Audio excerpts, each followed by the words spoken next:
Hello and welcome back to An Old Man Watches, where today I'm going to be talking about John Wayne's 1960 Western epic of dubious historical accuracy, The Alamo. In 1835, Texas, then a part of Mexico, declared independence. The Mexican central authorities rejected this illegal attempt to secede, plunging the area into a war for which neither side was especially well prepared. In February 1836, so 190 years ago now, a large Mexican force under the command of General Santa Anna approached the Alamo, a former Spanish mission that had been converted into a fort and was being held by a combined force of Texan militia and volunteer fighters from the United States, who were not a belligerent in the war at this time. Outnumbered by perhaps as much as 10 to 1, the small group of defenders held off Santa Anna's army for 2 weeks before the Alamo finally fell. The siege cost the lives of almost all of the defenders and perhaps twice as many of the attackers. The tactical victory for the Mexican army would prove to be a strategic defeat, however, as news of the spirited resistance brought fresh recruits flocking to the Texan forces. A month later, in the Battle of San Jacinto, the Mexican army was surprised and shattered, and Santa Anna himself was captured. The Battle of the Alamo went on to become a foundational legend of the state of Texas, acclaimed as a new Thermopylae where freedom-loving Texans defeated the cruel tyranny of Santa Anna's Mexico, a narrative that conveniently ignores the fact that the main tyranny to which the Texans objected was the Mexican government's abolition of slavery, and also a narrative that the movie wholeheartedly embraces. John Wayne was not known for his progressive politics, after all, and he completely ignores the slavery question in this movie. Produced and directed, as I said, by John Wayne, who also stars in the film as Davy Crockett, the movie invests wholeheartedly in the legend rather than reality. For some people, this Anglo-centric, anti-Hispanic, whitewashed version of events is something they will simply have no desire to see, and I think that is entirely fair.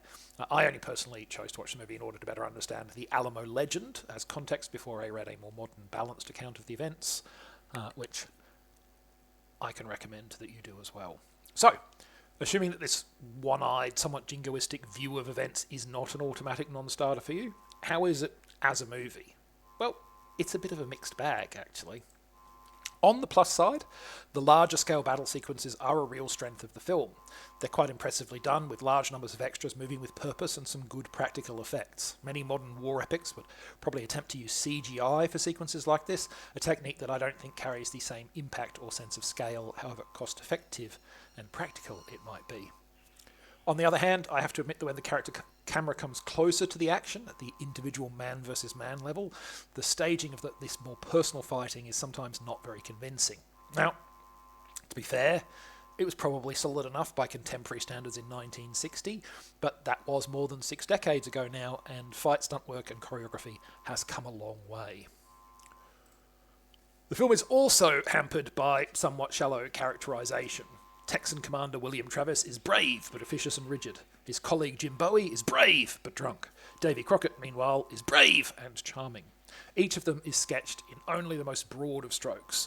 Now, I do know that from other films, John Wayne can act, but he's certainly not asked to do so here, basically just portraying the same blandly heroic character he'd done many times before.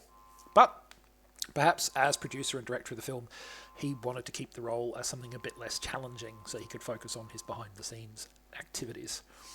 The secondary characters in the film are also reduced largely to bland archetypes: the loyal servant, the brave woman, and so forth.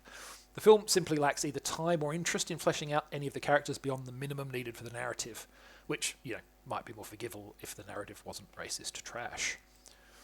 Ultimately, the film depicts a very simplistic, idealised view of the Siege of the Alamo, working as hard as it can to make the defence a triumph, even as almost the entire force of defenders is wiped out. And it blithely ignores, as I said, the question of slavery, which has much a motivation for this war as it was for the Civil War some 25 years later. Because if anyone tries to tell you that actually the Civil War was over state rights, ask them the states' rights to do what? This film is a product of its time, both in terms of the production methods and skill sets, and in terms of its blithe adherence to a highly prejudiced and manufactured legend that whitewashes some very unpleasant realities.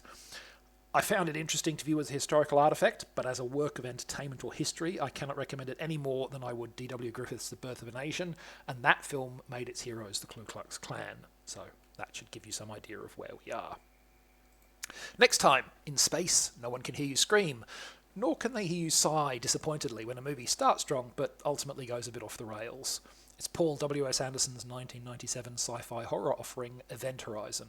But it is next time. Until then, thanks for watching. I hope you've enjoyed it. And if you've seen the Alamo, let me know what you thought of it.